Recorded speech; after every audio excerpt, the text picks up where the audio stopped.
show you how to hide apps on my iOS 27. Some provide full guide.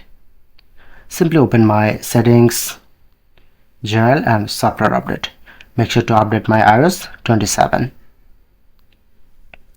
Okay, and you just select, so like hide any social site, like select LinkedIn, long press, showing it to require face ID. Okay, and get hide and require face ID option, press on to hide apps.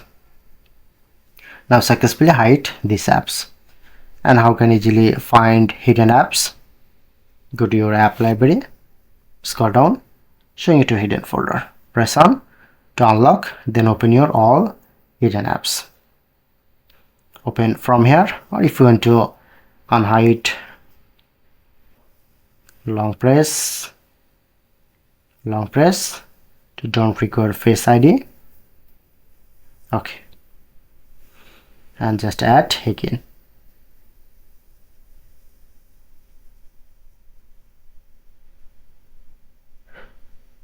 That's it.